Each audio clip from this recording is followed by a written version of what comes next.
Buenos días.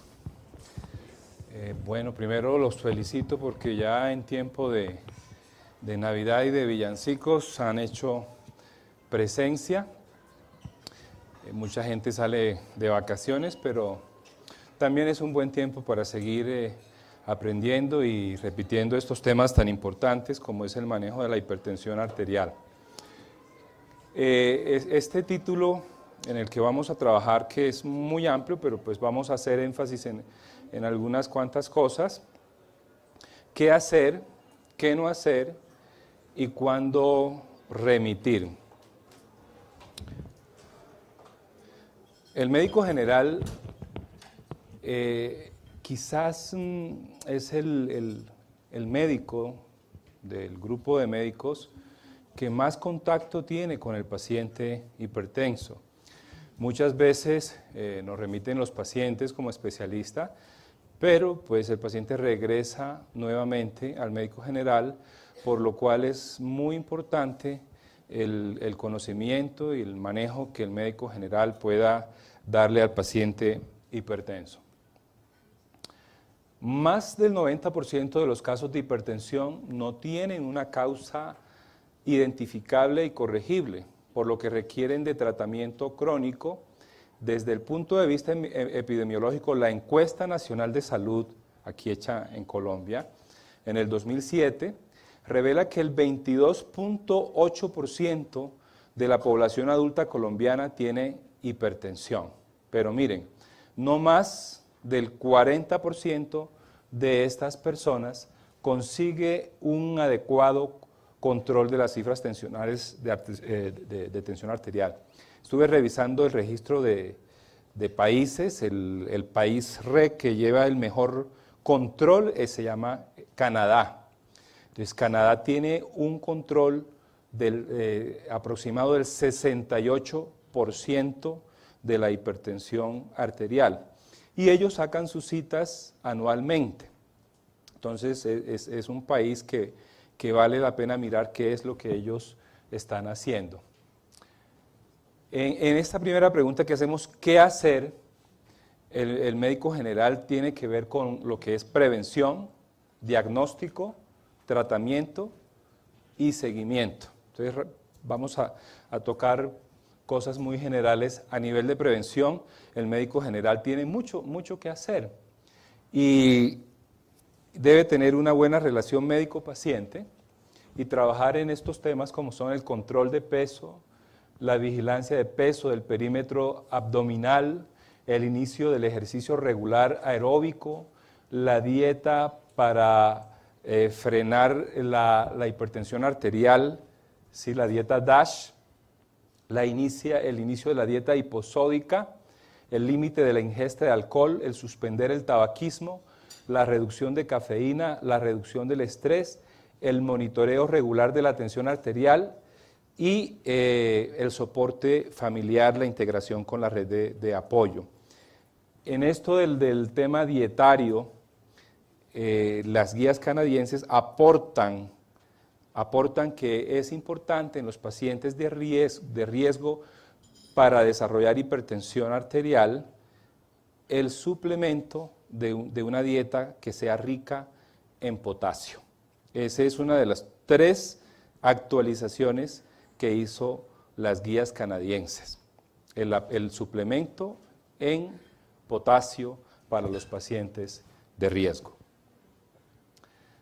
¿Qué hacer?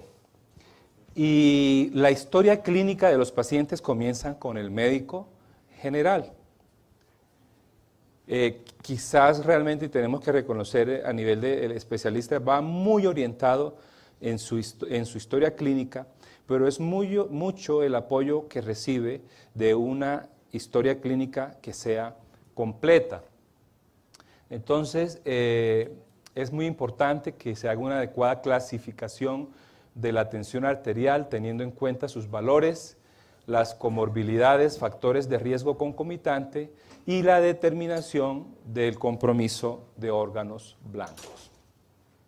Entonces, esa historia clínica debe tener los datos demográficos de edad, sexo, dirección, raza, antecedentes familiares, la carga de estrés afectivo, familiar, laboral, social, tiempo de evolución de la enfermedad, un adecuado examen físico muy completo que incluya la palpación de pulsos y el fondo de ojo. Dirían ustedes, eso necesitaríamos una hora para hacer una historia clínica de eso si apenas nos dan 20 minutos, pero bueno, esa es la recomendación de hacer una historia clínica lo más completa porque de esto va a depender también el manejo del paciente. Los que paraclínicos vamos a pedir, los paraclínicos básicos, el cuadro hemático, ¿sí? Ahí ustedes van ya a detectar algunas cosas que tienen que ver, por ejemplo, con la función renal del paciente.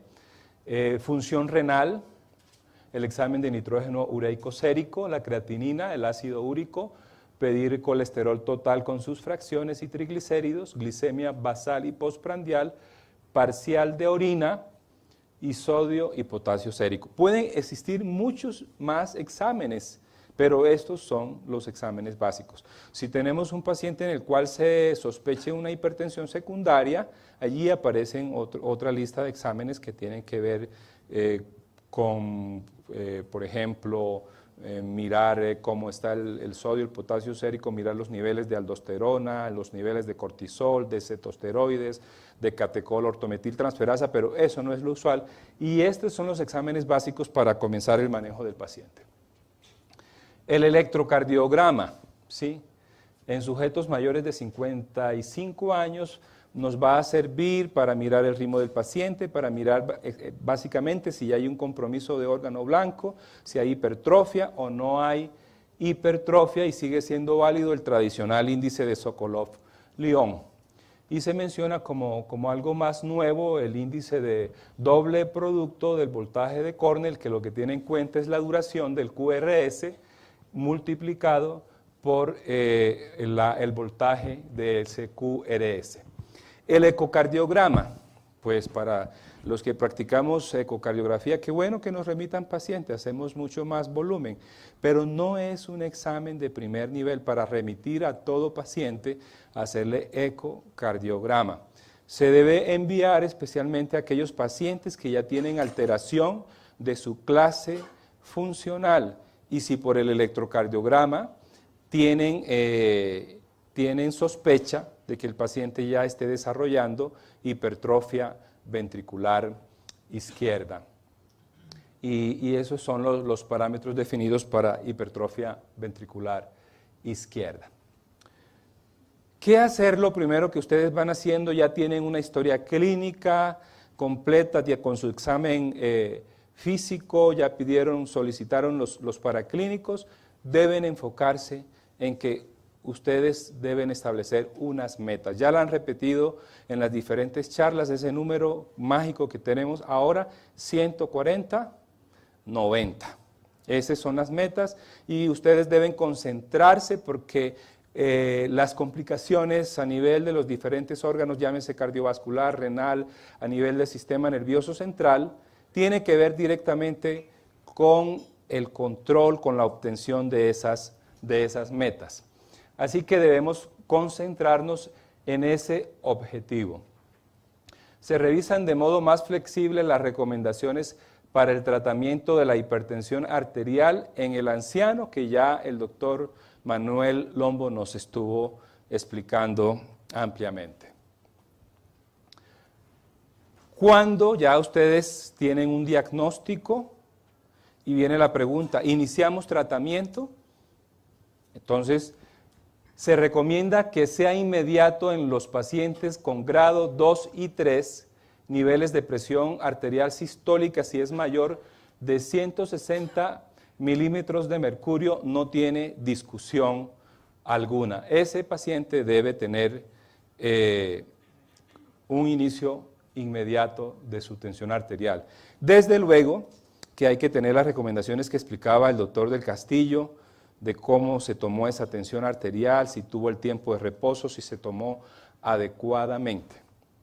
En pacientes con grado 1 de hipertensión, que tienen niveles entre 140 a 159 de sistólica y diastólicas de 90 a 99, que sean diabéticos o tengan enfermedad cardiovascular previa, el inicio también debe ser de inmediato.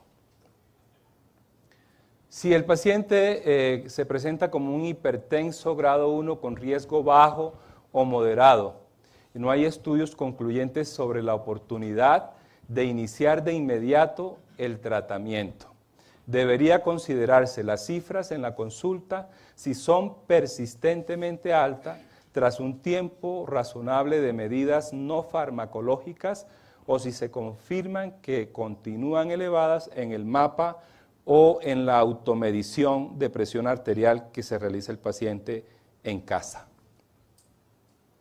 En ancianos, se inicia de inmediato si las presiones son mayores de 160 milímetros de mercurio, con valores que estén entre 140 y 159 milímetros de mercurio.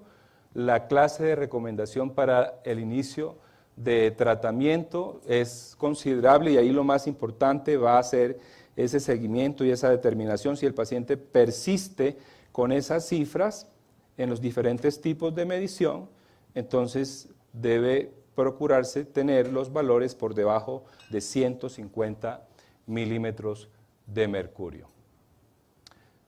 Cualquiera que sea la patología asociada, no está recomendado el inicio de tratamiento si las tensiones están por debajo de 140 milímetros de mercurio. Bien, entonces ya ustedes determinaron cuándo iniciar el tratamiento y viene la pregunta, ¿qué tipo de antihipertensivo voy a comenzar? El doctor Melgarejo en la primera charla nos mostró que el tipo de antihipertensivo está determinado por varios factores que implican la edad del paciente, las comorbilidades. Nos mostraba, por ejemplo, en mujeres embarazadas cuál era el tipo de antihipertensivo, si el paciente ha tenido un infarto del miocardio, falla cardíaca, nos mencionaba que la droga de lesión de inicio era el beta bloqueador. En términos generales, en la mayoría de los casos, el primer grupo de inicio son los inhibidores de la ECAS y ARA2. Y si ya iniciamos con una hipertensión que no es leve, sino es una hipertensión severa, está bien indicado comenzar con una terapia combinada. El perfil, hablando de beta bloqueadores, hoy tenemos diferentes tipos de beta bloqueadores y han demostrado que tienen un mejor perfil beta bloqueadores como el nebivolol, el carvedilol o el bisoprolol. Se presenta, como decía el doctor Lombo, el tema de que nos toca llenar formatos, ¿sí? Y eso pues puede ser dispendioso, pero tenemos realmente un buen grupo de beta bloqueadores para estos tipos de pacientes. El seguimiento.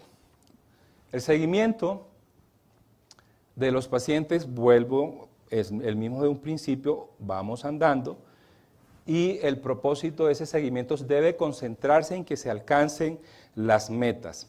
Si el objetivo de lograr esas metas no se alcanza al cabo de un mes, se aumenta la dosis o se añade un segundo antihipertensivo, calcio antagonista, inhibidor de la ECA. No deben combinarse simultáneamente inhibidores de la ECA con ARA2, por el riesgo que tiene de producir hipercalemia y especialmente en pacientes de edad o con compromiso de la función renal.